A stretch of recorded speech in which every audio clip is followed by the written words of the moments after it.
a sudden surge in patients that overwhelms the capacity of local medical resources, often resulting in preventable mortality and morbidity, whether caused by natural disasters, violence, or road traffic crashes.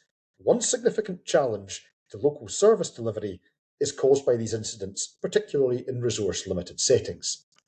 That's the World Health Organization's definition of a multi-casualty incident. And the most recent one of these was declared recently at Starks Park, following the removal of Lewis Stevenson and Ross Matthews from the field of play during the recent Dunfermline Athletic game. So whether or not we have a mass casualty incident by definition or not, I don't know, but we absolutely do have an injury crisis. So my name is Leslie Mabin. I'm your host for today. This is the Oh No No No podcast. And joining me, I've got, first of all, still back from the Netherlands, Scott Fleming. How are you doing, Scott? Yeah, all good, Les. Happy New Year to everyone, obviously. It's been a good period at home. Enjoyed my time so far. Still got another week, thankfully, but so hopefully catch another couple of games in that time with it. Obviously, we've got the midweek game coming up as well. But no, enjoying time off, and hopefully the Rovers can get back to winning ways this weekend. Fantastic. And also joining me this afternoon, I have got Blair Hopcroft. How are you doing, Blair? I'm good, mate. Yeah, I'm trying to get over this cold that's been kind of doing the round. So that's kind of 2 and a bit weeks. So if I go quiet at points, it's because I'm muting, because I'm coughing my lungs up. But I'm actually quite pleased because I'm one of the very few people, there was only about 60 or so that can say they've already celebrated at Starks Park in 2026. Because we brought the bells in the Macmillan Club. And it was an absolutely cracking night. So yeah, if it's anything to go by, Starks Park is the place to be in 2026. Very glad to hear that, and long may it continue. So, this weekend we are heading along the M8 in the direction of the Greater Glasgow region, where we will take on Airdrieonians. Not a team, and not a place that has really been a happy hunting ground for us in recent years. I think we used up all our luck and all our goals at once in that legendary 4-3 victory. Not an easy place to go at the best of times. Just in the interests of, I guess, kind of clarity, we're recording this at just after 2 p.m. on Friday afternoon. And it would be absolutely magnificent if we could get some signings announced. But I don't know if that's going to happen before or after or during recording. So we'll just crack on. So if you're listening and you're thinking, right, but they've no mentioned this boy or something like that, it's probably because it hasn't happened yet. I've got my WhatsApp open just in case anything comes in while we're recording. So just a few things about the Rovers, first of all. One bit of news that we do have immediately, earlier today, is that both Callum Hanna and Logan Rayside have been recalled from their various loan spells.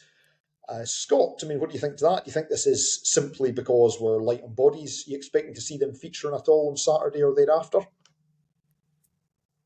Yeah, I think. I think originally they were only till January anyway, but I think for us, it's just a case of let's fill our bench, make sure that we're not getting into really any more trouble in terms of players going down and stuff like that. So, and I'm sure they've been helping out anyway in training in the past few weeks and months as well. I know that Callum Hanna had picked up an injury whilst out on loan. I don't know if he's back fit again or whatever, but it'll be just good to just get the bench filled up again. I think we should.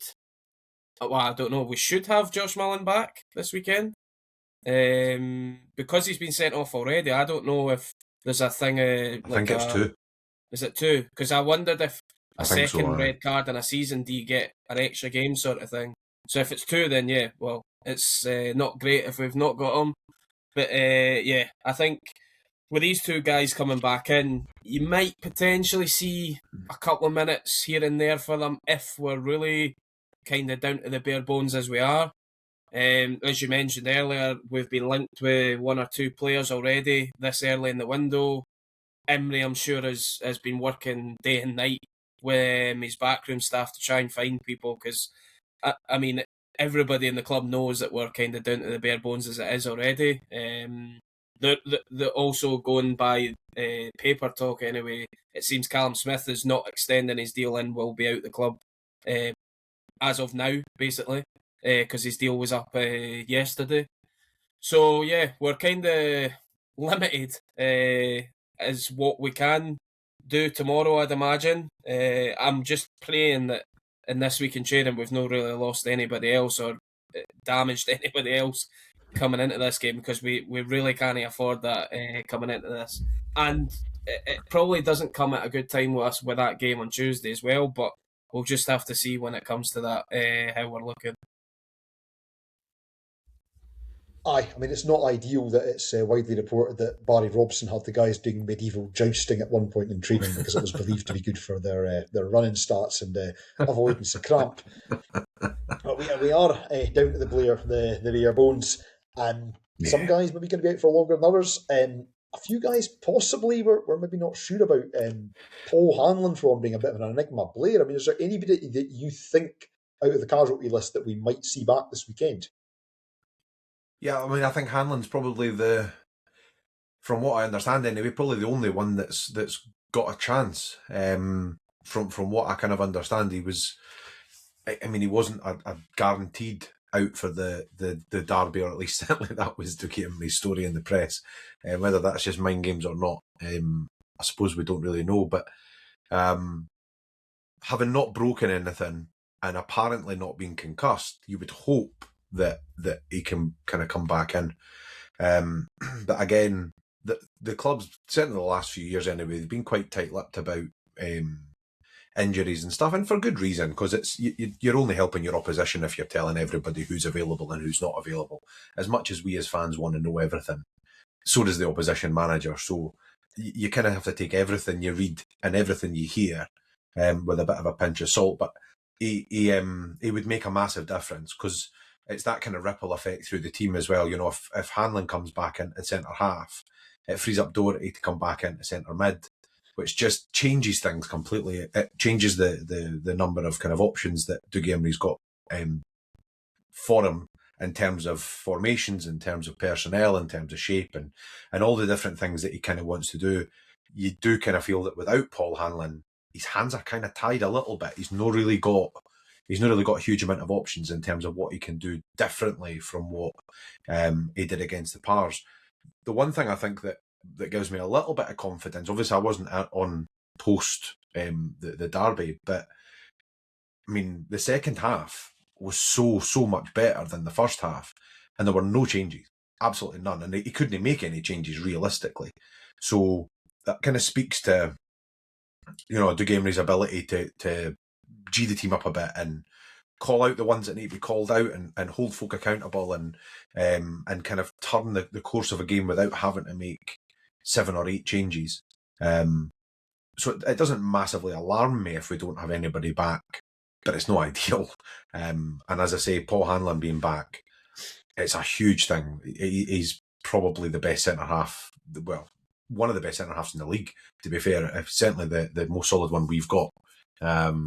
And as I say, the knock-on effect through the rest of the team is huge. I did wonder about Hanlon, and I mean, I think it's worth remembering that Dougie Imrie is under no legal obligation to tell us or the media anything that approximates the truth. Because I remember when he went down at Partick, the first thing Robbie put in the group chat was, if that's a concussion, that's him out the derby by under concussion protocols.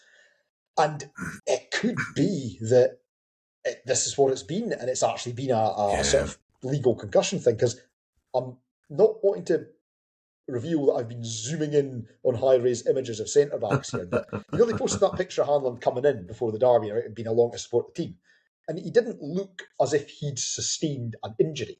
You know, he didn't look like one of the Flyers boys at the end of a fight or something like that. Totally. He looked... So, I mean, I hope, and I'm maybe just kind of working myself up into this here, you kind of hope that it has just been the case that it's been these concussion protocols, which are here for a very good reason. I saw Alan Shearer documentary a few years ago, which was really eye-opening. They're here for a very, very good reason.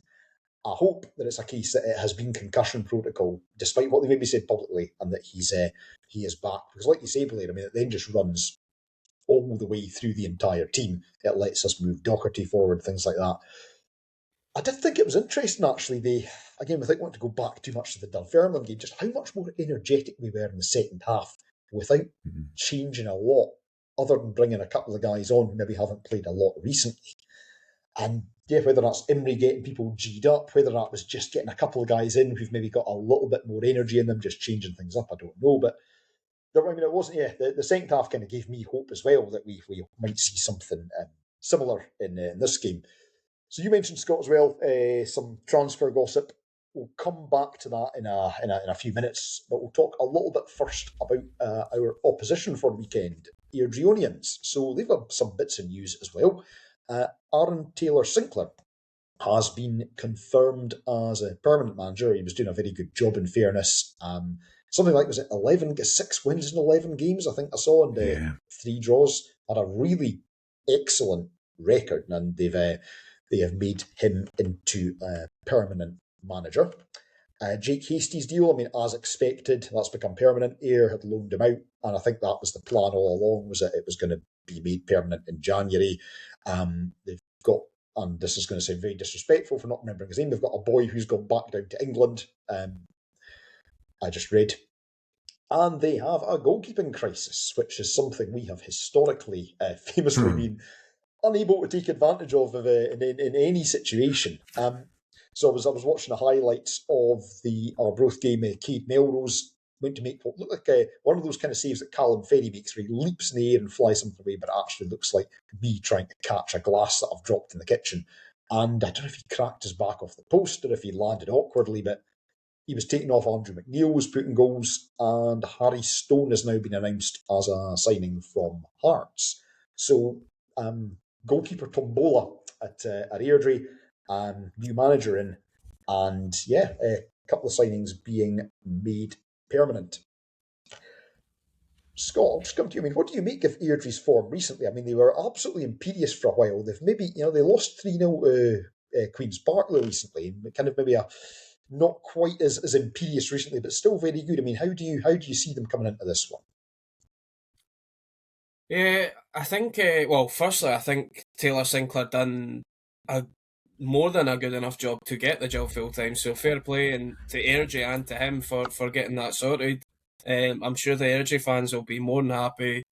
The fact that he's the one that they've confirmed, because as we always say, we always know that every managerial appointment is a risk. No matter if it's somebody that's proven themselves at a level or not, every manager, same with every player, is a risk that you sign. So I think it's better to have somebody in the building that's been in the building for a number of years now, and the last couple of years especially, sort of for the coaching side of things. So it's pretty sensible for them. And yeah, as you said, I think they're up to their, if you went in their sort of a table for the last 5-10 games, they're basically in the top half of the table with their form guide sort of thing. So they're going along pretty well, which is just typical when we kind of need a result or want a result. We're coming up against a team that are doing all right. I know that they obviously they lost their last home game anyway, quite surprisingly, to Queen's Park. I think that was the one just after Christmas time, but or just before Christmas, because I think everybody going into that sort of game would expect the Airdrie to win, but they're one of these teams that seem they'll spring a result from anywhere. When you think, oh, they've been on a bad run, they'll go and they came to us and won, sort of thing, and they then got a run together. But again, they've seemed to lost. Well, they've only picked up 1 point in the last couple of games, but I think it'll just be the typical sort of game there. I mean, every game that we've played at Airdrie for the last 3 seasons has either finished 1-0 or 0-0. So, like, I'm not expecting a 4-4 or a 4-3, anything like that. I think it's going to be it could be quite a sort of scrappy. I don't know. I just can see whoever wins that middle of the park with them is probably going to be the team that comes out on top. Because a lot of the time when we've gone there, we've kind of allowed their midfield to dictate what they're doing, the speed that they're playing at. They then can break through the lines and really. I mean, beforehand they had like Todorov and that, but now you've got even a guy like Ewan Henderson's got pace, can score. Guys like Gallagher, McStravic if he's fit. These guys are all very good technical players and they've got speed. Something that we kind of lack right now. So it's something that we kind of need to watch out for. Is just any sort of ball over the top with our speed. But yeah, going into it, I think that they'll fancy themselves just purely in the fact that they know they've kind of had a number over the last 3 seasons, especially. But yeah, I just hope that the sort of injury crisis that we're kind of falling into isn't going to be too much of a sort of say on our sort of stamp on the game. Scott makes a really good point there, Blair, that Airdrie have effectively had our number, particularly at New Broomfield over the last few seasons. And I'd always kind of had it in my head that was in no small part due to the fact that there's a very close link between how we were set up with Ian Murray and the kind of legacy there and the number of players and the amount of crossover that there was, particularly when Rhys McCabe was still there. We've kind of diverged a bit, I guess, with Dougie Imrie coming in and then Aaron Taylor-Sinclair taking charge there. So do you think there is a chance that we can get something? I mean, let me phrase that a bit differently. How do you think we can get something out of the game on Saturday? I think if you look back at the 3-0 game that Paul Hanlon was in charge for, I mean, I didn't make it, so I was kind of watching online and then watching the highlights afterwards, but it felt very much like a kind of a setup in the sense that Airdrie were there to kind of catch us on the counter, and they were really, really good at it, kind of sucking us in, winning those kind of second balls, and then, as Scott said already, they've got bags of pace up front, so being able to kind of turn their game around quick and us not being able to kind of cope with it. So I think you only kind of have to look at that to know kind of how not to play as much as anything else. And I think the one thing that does give me a little bit of hope is that that's not really Dougie Imrie's style either. He's not, do you know what I mean, under Robson, we all know that it got quite direct and stuff, and the game plan seemed to be get the ball into the final third and win the ball back up there, and that's, you know, we'll press them high and we'll catch them on the break, not catch them on the break, we'll catch them kind of sleeping, and we can kind of get a bit of joy out of them. But it does leave you vulnerable, and it particularly leaves you vulnerable when you don't have bags of pace at the back. So I'm not entirely sure it's a tactic that we should be employing as we go into Saturday. And I feel like kind of Dougie Imrie's clever enough to spot that. I don't think it was a crazy leap to be looking at that game and thinking, right, so what do we learn from the kind of mistakes of our past? As I say, I think that the big, I mean, Scott said it already, winning the midfield is massive, and that might all hinge on Paul Hanlon being fit, as we've already said. You know, Paul Hanlon's fit, Doherty moves into the midfield, and you've got a real chance because you've got a ball playing, ball winning, ball carrying midfielder in there, and it frees up. We've spoken at length about Scott Brown this season, but it frees up Scott Brown to do what Scott Brown's good at, rather than asking him to do, you know, 3 or 4 jobs that he's perfectly competent at. You know, it's not like we're going to sit here and say that he's not a good midfielder. He is. But if you take those bits of his game out that he's not as strong in and ask him to do the things he's really good at, he's really effective. I feel like Nisso's been pretty good as well. He's kind of coming into a game, has kind of dropped out a little bit under Imrie, but I mean, he's pretty much going to have to play on Saturday unless something drastically changes. But his options in terms of kind of shape and structure, they are still quite limited. So it's very much going to have to be about getting the basics right and about being hard to beat, being hard to break down, being hard to get through. And I don't think there's any manager in the league better at setting a team up to do that than Dougie Imrie. He's been doing it for years at Morton. Do you know what I mean? So I do kind of feel like it's a shame, because when he first came in, he kind of built up a little head of steam, and it was with the same players, and he didn't change a huge amount, but he tweaked little things here and there, and had managed to get us kind of kicking on a little bit and playing a little bit better football and kind of starting to look a bit more like the side we know we can be. And then this injury stuff's come along, and there's a little bit about, you just got to kind of do what you can do with what you've got, and kind of deal with it. But he's well versed again. He's been doing it for years. So I really just hope that we don't try and do smash and grab. I'd really like, as I say, all the hinges I think on Paul Hanlon being fit, but I'd really like to see us go there and try and dictate the play a little bit more than what we have against Airdrie the last couple of seasons, and just not be so vulnerable at getting caught in the break. Yeah, I mean, the one thing I was having a look at there as you were talking was I was scrolling back at some of Morton's results against Airdrie recently, and prior to the departure of Dougie Emery, I mean, they've been pretty decent. So Morton went and won 2-1 along at New Broomfield in October, and I think that was the only other encounter. I mean, Airdrie beat them at Capello, but that was after Emery had come to us. You then have to go back to last season, where again Morton had a pretty decent record against Airdrie. I'm not going to tempt fate by saying that, simply to point out that perhaps compared to some previous incumbents, we have a manager who, as he's shown with other teams recently, has got a record of going to places and getting results. I mean, the other thing I was going to say, I was just going to say, if the press is anything to go by, Morton can kiss winning against Airdrie goodbye for the next 3 or 4 years anyway. That seemed to just be our thing when we had Murray in charge. Exactly. I mean, they did not win anything for a large number of years. I mean, like I was saying, you were saying about the injury crisis, and we were saying before the Dunfermline game, one thing about Dougie Emery is he's not going to be fazed by having 12 fit outfield players. He's had this, anything that we can possibly throw at him, he will have seen at Morton. He's not going to be fazed by that, asking players to do things that they've not done before, asking players to do things slightly differently. I kind of feel he'll thrive on it a little. Exactly. You can think he does. He's well up for this, for some kind of challenge like this. Almost Ali Adams level of improvisation at times.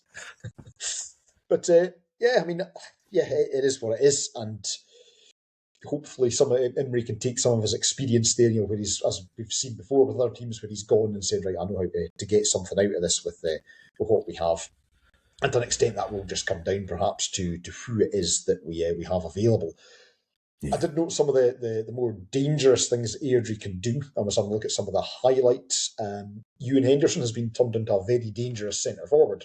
Also concerningly very good at set pieces. So he hit the bar against Arbroath. Also narrowly missed against Queen Park. I'd hope that we don't give anything away around the 20-18-yard mark, because he will fire that in. And Chris Mockery, who I desperately want us to sign at some point, because I think he is one of the best players in the division, an extremely talented player, and I have no idea why Dundee United released him, apart from the fact they were getting promoted. So there's a lot of quality there, but yeah, hopefully the experience that Emery has can bring us good. Back to the Rovers. So we may run out of things to talk about here because we don't have a lot of players, and you're kind of moving a limited number of pieces about. But let's talk about some transfer news. So, we don't normally respond to every piece of speculation that's out there, but when things get printed in major media outlets with a bit of news behind them, it is worth paying attention. So, the Daily Record have linked us with Andy Winter from Livingston, who is a wide attacking player, I think what would be called in traditional parlance a winger. Come to you for Scott. Think this is the kind of player we need, and do you know anything about Winter, particularly from his time at Arbroath? Well, I wouldn't say I know a whole lot about Andy Winter. I do remember little sort of bits about him when he was at Hamilton, and then a brief bit at Livy last season as well. But for what I do remember, he seemed like a sort of quite a fast player, which is kind of something we need. Something a bit different. I know that you could say over the last season or two that Callum Smith was meant to be that sort of forward who would like run in behind kind of harry defenders and that sort of thing, but I think Smith he kind of showed after his injury, which obviously was really unlucky that he got, that he kind of lost that yard of pace and it wasn't quite the same player. I'm hoping that Andy Winter can come in and just sort of, even whether, I don't know if Emery would be potentially looking at playing him out wide or if he'd be looking at playing him sort of beside Hamilton up top. I'm not sure what he would sort of prefer. I'd imagine Emery's actually that he knows Winter, because I'm pretty certain, going by the age range that he's at, he would have been at the Aki's youth setup when Emery was still there as a coach, before, around about the time that he would have retired. So if that is true, then he'll have known him for when he was a teenager and a really young lad. So I'd imagine that he's kept an eye on him. He knows Martindale really well, so he's probably even been speaking to him in recent weeks. And whether he was actually eyeing him up for Morton later in January, you don't know. So no, I'm keen to see what if this is one of the boys that we do eventually end up signing. That I'm keen to see what he brings. Funny enough, my dad actually spoke to one of his mates who's an Arbroath fan and said that he scored 6 goals last season. He says, and I don't know if this is a good thing, he says he doesn't remember a lot about him for scoring 6 goals last season. So, but at the end of the day, if for January onwards, if you can score 6 or 7 goals, you've kind of done your job, I would say, as a January signing. So I'm more than happy to be signing somebody, even if he doesn't make much impact, but has scored 6 or 7 goals. It's likely then to help us pick up some points going forward. Quite frankly, if you score 6 goals for the Rovers these days, you get a statue built with you. I mean, it's such a rare occurrence for anybody who's not Dylan Easton to do that he's going to, if he can provide a return like that, as you say, that would be brilliant. I mean, bearing in mind that was League One level, and Josh Gentles managed to look competent at League One. So there is a bit of a step, but like you say, if Emery's known this guy from when he was young, then there's hopefully something there. I'll come to you as well, Blair. Firstly, on that, any other thoughts you have maybe on Andy Winter joining? And then a kind of more open question, and please try to refrain from the most obvious answers in the interest of longevity of the podcast. What would you hope to see next coming in as a subsequent loanee? On the Andy Winter of it all, I suppose he's probably not exactly what we need, but he does fill a gap in the sense that he's a left-sided kind of forward player, and it's something that we don't really have an awful lot of. We've used Mullen on the left, and we've kind of been shifting folk over, playing Dylan Easton on the left, which he always does pretty well at. But if Emery has kind of sights on playing a certain style of football that involves using width, then having a sort of more natural left-sided midfielder who isn't a left back being pushed forward or a right midfielder played on the wrong side, it's probably a good thing for him. Certainly, the only things I've read about him is that he's rapid, so it's got to be a good thing. As you say, scoring goals in in League One is great. It unfortunately doesn't actually mean a huge amount in terms of transferability in terms of the coming up to the Championship, but there's plenty of boys that have done it in the past, so there's no reason he can't be one of them. And I don't know what his contract situation likes at Livingston, but it may well be that he's kind of looking for a move in the summer, and this is a really good opportunity for him to put himself in the shop window, which is always a good time to get a player on loan when they're really playing to kind of get themselves noticed as much as anything else. In terms of who comes in next, I don't know how I string this out on outliers. I can speak really slowly. We need a striker. That's about as long as I can make it. We need a striker. We need somebody who knows the way to goal. And I'm not going to join the legions of people online who just keep saying, "Why are we no sign a centre forward? Sign a centre forward." I can't think of anybody. Honestly, I'm not. It's not even like you're sitting here and going, "Oh, can it be really good? We should go and rustle the cage along here and see if we can get." There's been a couple of people have mentioned Muirhead, which is a kind of an obvious place to go. He's a very, very different option from what we've got. He's obviously got a history of working with Dougie Emery, but again, it's whether or not Livingston are willing to part with him. He's a really competent player and the kind of player who is effective coming off the bench and stuff as well. So they maybe want to keep him around just for the kind of impact that he can have. Somebody like him would be good. I mean, other than that, you're really hoping that there's some diamond out there that we just haven't spotted yet. That'll come in. I'm a wee bit kind of loath to do the whole we should go after, John Robertson at East Kilbride or whatever. Great, but again, scoring goals in League One and League Two does not make you a championship striker. It just doesn't. And the game is littered with boys who've never been able to make that kind of step up.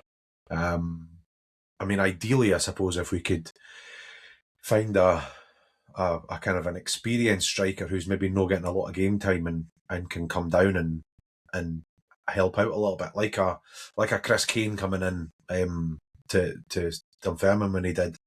That kind of calibre of player, I just didn't see anybody kicking about, to be honest. But it's undoubtedly what we need, as much as anything else, to take a bit of pressure off of Jack Hamilton, because he just carried it all by himself. He kind of keep going like this. Absolutely. I mean, one thing I was thinking when it comes to recruitment of attacking players is it something we can offer. I've maybe said this before in an episode before. Something we can offer that a few teams can't is game time. So if you go to Dunfermline, for example, and you're a centre forward, you're going to be fourth or fifth in the pecking order alongside Andrew Todd, alongside Chris Keane when he's fit, alongside they've also got Connor Young, who they can recall. You go to St Johnstone, and despite what their fans might say, they do have they've got Ikpeazu, they've got Jamie Gullen, they've got guys up scoring goals. If you want to play, we're not a bad bet. I think what's important is that through January we stay in contention for the playoffs, because players want to come and they want to win stuff. Nobody wants to be in a relegation battle. And it is the one thing that concerns me a wee bit is, the club put that thing out in socials yesterday, it was saying busy January coming up. And I'm acutely aware that often a lot of the exciting loan business, with respect, happens right at the end of the window, because teams want to get players in the door. You don't want to put somebody like Robbie Muirhead out on loan until you're sure you've got somebody better in. If you're just, for example, trying to bring Joe Nouble back from China or something, you want to make sure you've got that one in the bag before. So, and we saw it ourselves was at Rudden last season. It was a very kind of last minute thing. So there's a lot of games to be played and a lot of points to be won before the transfer window shuts.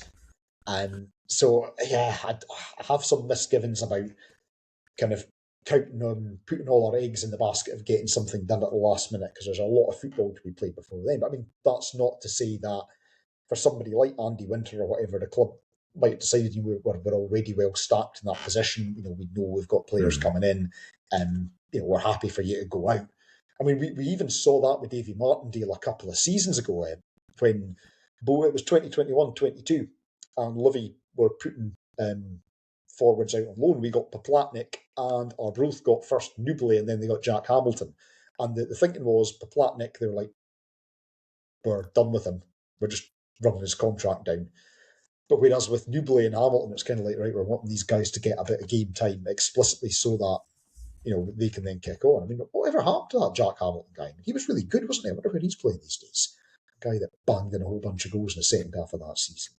Anyway, I digress. So we will see what transpires. But one thing we do know about transfer news on the striker front is Callum Smith. Now, the club, as far as I am aware, has not said anything yet. I think you mentioned earlier in the episode, Scott, that his deal, I think, may have run out. I haven't seen any kind of thank you for your service tweet, but I did see again, it was reported in various bits of the press that he's signed or nearly signed a deal with Queen's Park. I'll stick with you, Blair. Is that a good move for Callum Smith? Is it the right time for him to move on? And do you think it will come back and bite us on the bum? Oh, undoubtedly.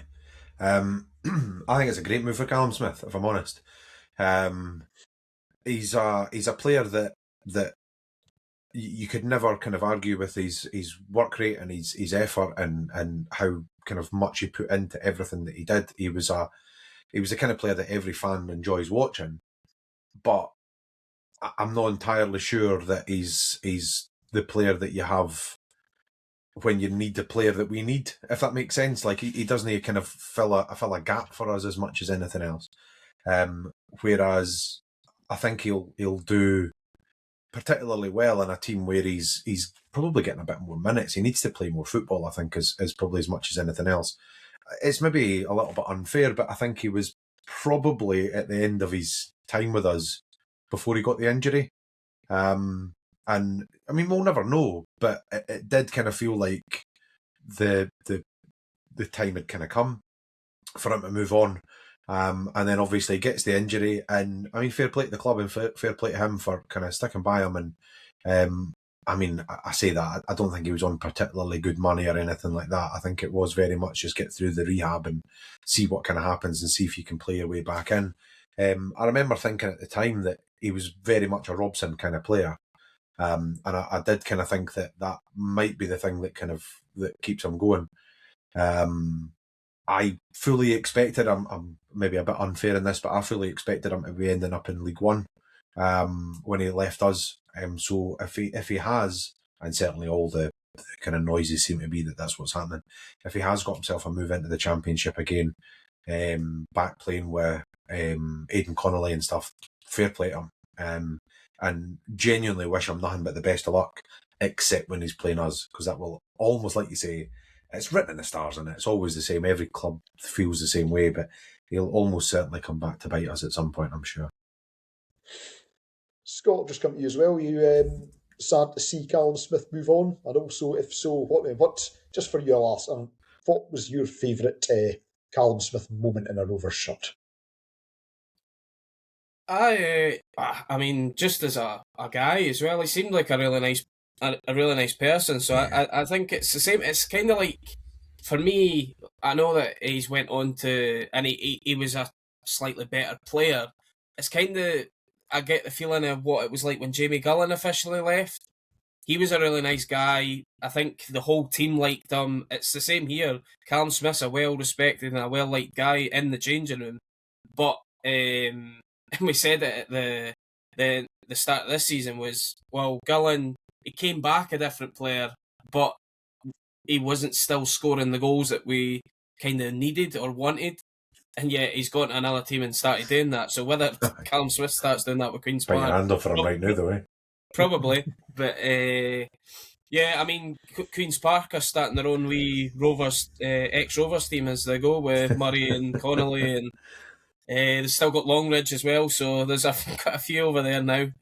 But no, good luck to him, as Blair says. I hope he does well, just not when he comes to Starks Park or when we play them at their supposed stadium. But yeah, I think it's probably the right thing for the club to say that it's time to just part ways. I think you could have potentially said to extend it to the end of the season, but I think you're kind of kidding both him and the club on themselves, the fact that probably when everybody's back fit again, or as close to everybody back fit again, he's lucky if he's coming off the bench. So, like, are you just going to keep a guy just because you're in a bit of an injury crisis now? It's probably unfair to him, like, more than anything, because at the end of the day, if he's got the chance to go and play football, then fair enough, go and do it. And as Blair said, I also expect it to be kind of League One, high-end League One, potentially like a Queen's Park, but it's reported that that's the move that it's going to be. So, no, just good luck to him. And you've said about moments, other than the only one that really sticks out is his goal at Easter Road in the League Cup. Yeah, like it was kind of the goal that's what we expected Callum Smith to be doing, like sort of sprinting in behind and chipping in with goals now and again. But I can't really think of too many more moments that were like great moments for Callum Smith in a Rovers jersey. But that one against Easter Road was one that sticks out straight away for him. Sounds a really daft one, but the goal down at Annan in the League Cup, It's probably in the last 20 years one of the only times I've seen a Rovers player winning a one-on-one, like actually sprinting out for the back line, bringing in the keeper one-on-one and finishing it. Do you know what I mean? It was really good to see, because it's not something we've seen very much of, to be fair. I'd go with the winner he got for us in the 3-2 game against Morton, which I'm assuming in the wonderful season. I'm just kind of remembering him in that season. The yellow away shirt's been part of that very successful squad. So having said all this, the club are probably going to come out and announce that I'd given him a 3-year contract extension. I've done all this. It's all been for nothing. But yeah, like you say, Scott, Queen's Park seemed to be trying to reconstruct a Rovers squad from a previous season that fell short. Which is basically the John McGlynn strategy at Falkirk, plus or minus a few others. So there's a lot to be said for doing that. You wonder actually if Callum Smith coming in for them, as we say, that's the report anyway, is that are they fearing that Josh Fowler's on the way out this month? Because the whole thing with them is, are they going to try and cash in on any money they can potentially get for him? Or is it a case of this guy will probably keep us in the league and that's good enough money-wise for them to keep going and then just lose him for free in the summer to whoever? But because I think probably Ross County are going to lose Ronan Hale. Do Ross County go and say, like, no, we're taking Fowler now, sort of thing like that? They've done it already with... There's a lot of chat about Perth as well. Simon Murray went straight to Ross County for Queen's Park as well, so it wouldn't surprise me if Ross County were one of the ones, especially if they lose Ronan Hale, to go in for him. Because, it's already a proven guy already that's scoring goals. But it'll be interesting to see what happens with Callum Smith in the coming days, but also with Fowler, if he does end up staying there or not. It's a good point. I wondered, he may even have a clause in his contract, Josh Fowler, that if somebody comes in for X amount of money or whatever, it could trigger a release clause. I don't know how these things work. But that was in my mind as well. Whether that means they're moving on. From a Rovers point of view, that maybe would not be the worst thing. We're not in a touchwood, we're not in a terrible place at the moment, but it would be really good if there were two significantly weaker teams that we allow us just to focus on looking up the table with impunity. Because there's always that worry that you're never more than a few bad results away from having to start looking over your shoulder. But as in the line in Ripley's game when John Malkovich bursts into the toilet, let's be optimistic and hope it's not going to come to that. So with that, I think we'll just do lineups, and then I believe Scott has got a Should McStay or Should Dargo. So do either of you chaps have a lineup for me? I haven't written one down. Who's but, fit? I was going to say, I'm presuming, to be fair, Ray in goals is the only safe bet at this point. But you'd imagine it's going to be Rowe at right back, and then it'll be Wilson at left back, because Stevenson's almost certainly not going to make it. I'm going to stick my head above the parapet and say that Hanlon makes it. So it'll be Hanlon and O'Connor. I cannot, seriously, see between O'Connor and Connor O'Riordan, I cannot get that right in my head. Every time I go to say it, I get to Connor O'Connor or O'Riordan. I can't get anywhere in between. It's so annoying. Then Doherty in the midfield. I'm hoping he goes back to the 4-2-3-1 actually, and kind of sticks to it. Personally, I would have Brown alongside Doherty, and I would have Niso on a bit. I'd have Niso playing the kind of more forward role than Brown. I think it frees him up. He's quite leggy, relatively quick. I think he can do a job there. Who have we got left? Easton at the left. Have we got a right mid? I don't think we do we? Paul McMullen. Oh, McMullen. Yeah, Paul McMullen. He can't shoot a ball, so... No, he can't. And then, talking of can he shoot a ball, Jack Hamilton up front on his own. There you go. It was almost a lineup. I can't say that I've got too many changes because we didn't, just in general. So I think the only... the hope is that Paul Hanlon is fit, because then it does allow you to put Doherty into the midfield. The only thing about that is if potentially that there's a knock or anything to like J Rowe or something that he has to put Doherty to right back. But other than that, it would be good to have Doherty back in there, because you could even see, like, in the games that Doherty has been allowed to go into the middle of the park, just how comfortable both him and how comfortable it makes sort of the rest of the midfield as well, knowing that they've got somebody with that defensive sort of mind to fill in gaps. And he's also good at filling in for one of his fullbacks if one of them decide to push on during an attack or whatever. I mean, he's only not long back for injury himself, but potentially if you didn't want to go with somebody like McMullen or whatever, you could go with Chin as a different option, where, again, somebody with pace, direct, will run at his fullback. Ewan Wilson's obviously likely to come in.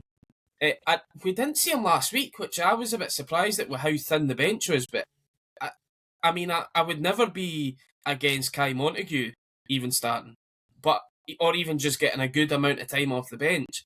But I found that quite surprising that we didn't even decide to use him at all in the second half last week. I don't know if he's potentially carrying something that he didn't get used, but I found it just interesting that you had only 4 outfield subs to use, and we didn't decide to use them.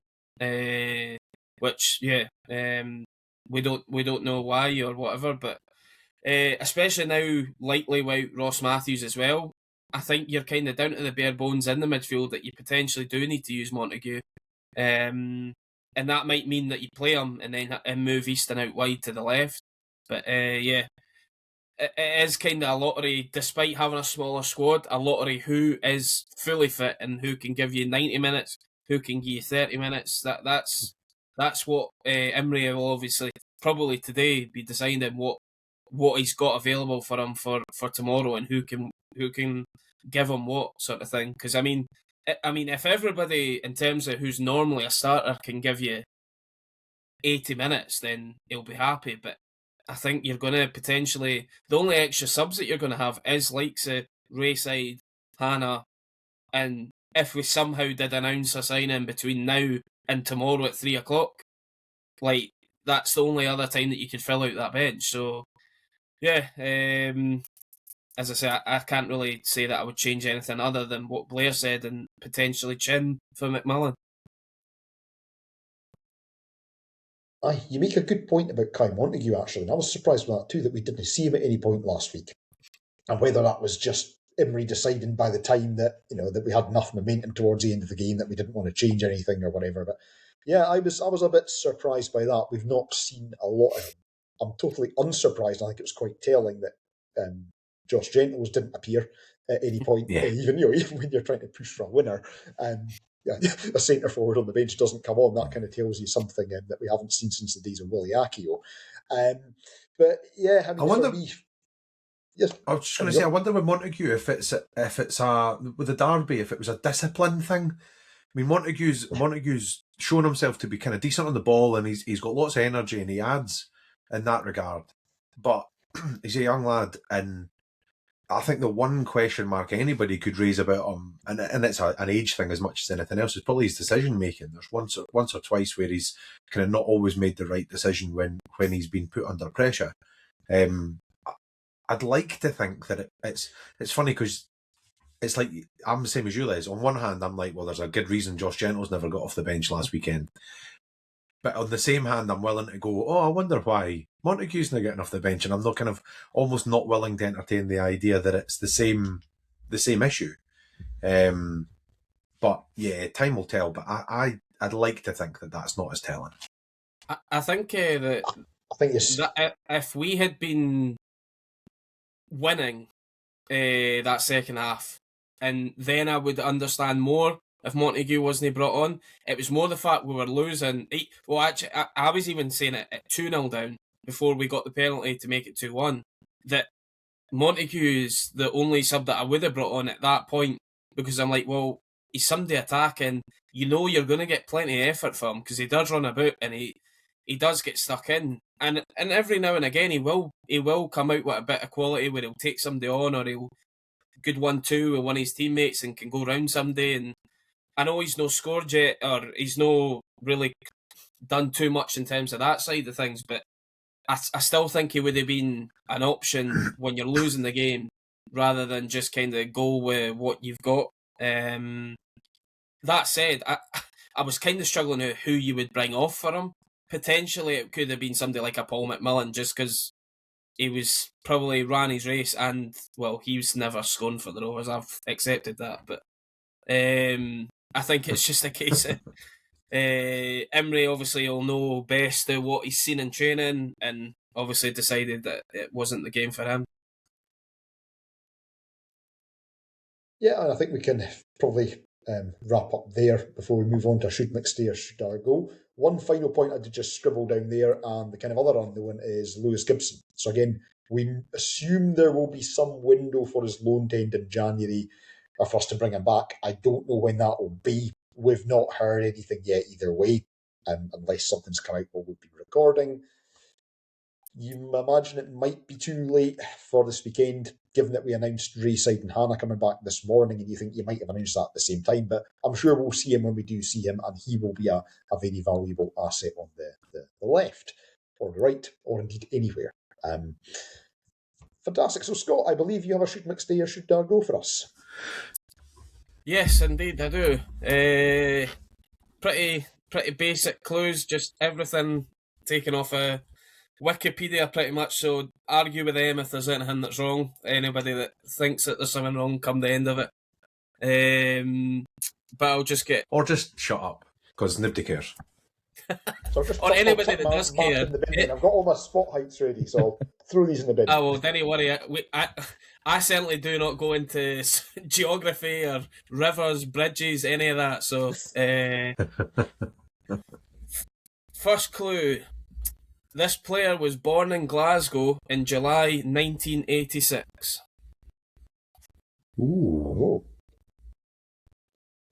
Right. That makes him 39. Yeah. Late 2000s, early 2010s, I'm kind of guessing, just for when their peak would have been. Unless we had a veteran goalkeeper very recently. Glasgow. David Templeton. Okay. I think the boys are about the same age as me. A couple of years younger. Grant Anderson. He's for that neck of the woods. Clue number 2. This player played his whole career in the Scottish leagues, but never played a game in the top flight. Oh, well, Templeton then. I don't think. That could be Grant Anderson. Did he play top flight? Maybe with Hamilton.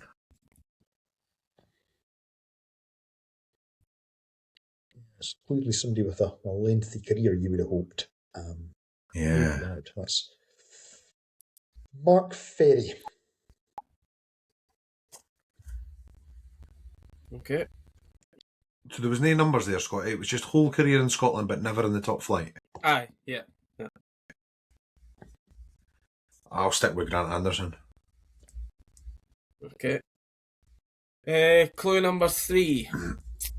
I was capped for Scotland under 19s 3 times, but never at 21s or the men's national team either.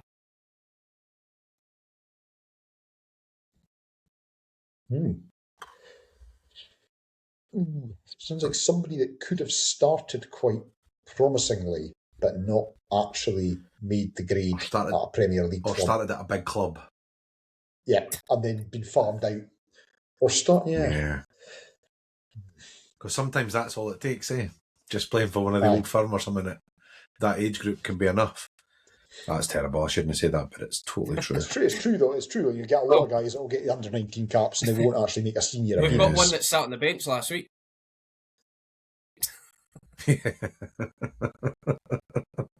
Oh, that's very true. Derek I think the boy's Carkery. about that age. What was that, Les? Oh, Derek Carkery. that's a good Okay. shout, by the way. That's a very good shout.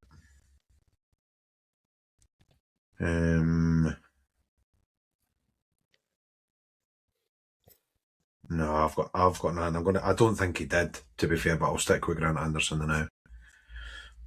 Right. Okay. Clue number 4. According to Wikipedia, I played 42 games for the Rovers, scoring just 4 goals. Oh. Well, that's definitely not Grant Anderson then. And I don't think Derek Carkery played that many games for us. What was the number 42 and 4? Yeah. 2 and 4. Now, that sounds like it could be an ex-Hearts guy. It sounds like somebody McGlynn might have brought in. It sounds like some of the kind of thing McGlynn A lot of might them have brought played in the top flight, though. A lot of them They went did. on to play in the top flight, or played in the top flight before they came to us. Because I was That's true, thinking like Alan Walker, but he definitely played for Hearts. That's right. They just with the size of squad, a lot of those guys will have got games. Yeah. Just 4 goals. The thing with the Rovers is like the goals don't really help because that could be a centre forward. It could be a centre back. It could be any position other than a goalkeeper. 42 games. It's so bad that we somebody keep who referring to played- the fact that it could be a Rovers striker with 4 goals in 40 games. It's so true, though. So that's what two seasons of somebody who's in or around the team, or one very good season. I mean, it could be a centre half, though. You know, like 4 goals.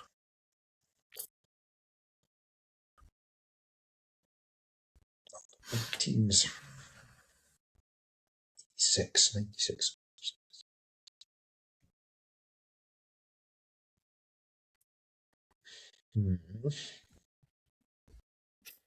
Now, see your international clue, Scott. I'm just going to hone in on something we always hone in on. Mhm. You said had played under 19s. Mhm. Did you say for Scotland? I'm pretty well. It's in my writing that I should have. If I didn't, I missed that bit. But it says Right. Scotland in my Well, that's fine. clues. That's fine. I just wanted to rule out. We do that thing all the time of chasing down a Scottish international player, and it turns out that they're Senegalese or something. You know. 2 games. That's even under bit. I'm gonna stick with Derek Carkery just in the interest of keeping things moving on. I was Okay. going to say I need to change.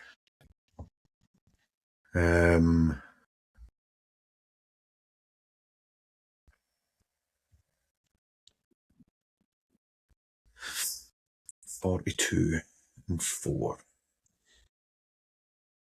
Because it definitely can't be Grant Anderson. I'm trying to think, 1986, so he would be turning 40 this year. I mean, that's got to be about the ages of, Gregory Taddy? Aye, so again, I'm assuming, that'll be It's kind of about that McGlynn, era, innit? It's got to unless they be. came to us when they were very young, or unless they came to us when they were very old. Yeah.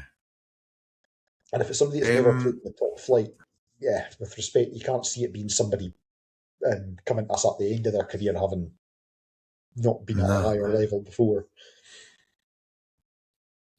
Oh, I've got nothing better. What about I don't even know if they're the same age or not, but they were at the same time. Stuart Anderson, the other Anderson. That's a good shout. Oh, the centre That's a good half. shout too. Because he was Aberdeen, wasn't he?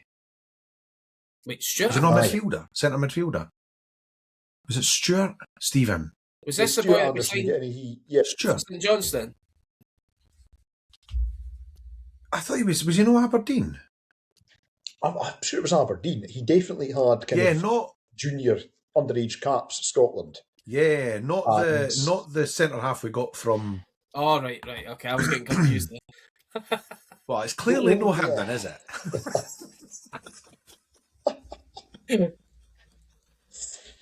Have another The go. only issue with Stuart Anderson, it's a good, yeah. Well, have another clue. Aye. No, it's all right. I'll just stick with Stuart Anderson. I've not got a Scooby. Okay, You've well, never I even think heard of him, so it's not gonna be clue him. 5 will probably seal it anyway. So I signed for Raith Rovers, age 20, on a free transfer in the 2006-7 season from Rangers. Well, I think it is Derek Harkness then. No, that'd be too late for him. He signed for us around that point, and I just don't know how long he stayed with us for. What's his name? It's the Bag of Bibs boy. Oh, He was Bag of Bibs always later though, because that was Gary Locke, wasn't it? 86. Oh yeah, you know, you're right. Because that was Scott Roberts, and that was David Bates. Yeah, so that was much later. That is later. I mean, Derek Carter, he played for us on loan. 6-7 might have been Carkery. It might have been because he was definitely on loan, but the question is whether we then signed him after. The goals sound right for a very fast winger that maybe doesn't shoot. I can't think of anybody else it might have been. Yeah. He definitely keeping us from Rangers. I'm just going to stick with it. Time for clue 6. Right. So I'm just going to stick with Derek Carkery. Clue 6, I think. Yeah, well, I changed my clues around, so it is Derek Carkery, but the last clue was if it was a very windy day, he was a player that could be blown over in the wind. Oh, goodness. Christian Nanetti. It's a good shout, guys. Aye. Yeah, well done, lads. Just came into my head by sheer luck. That was brilliant. It's a good shout. Aye. Great. Well, thanks very much, guys, for coming on. Fingers crossed we get some bodies back tomorrow. Safe travels to the game if you're listening to this before you're leaving your house in the morning. And we will be back at some point after the game for a debrief and also for a look forward to our KDM Cup game against Queen of the South in the middle of the week. So thanks for listening and catch you all soon.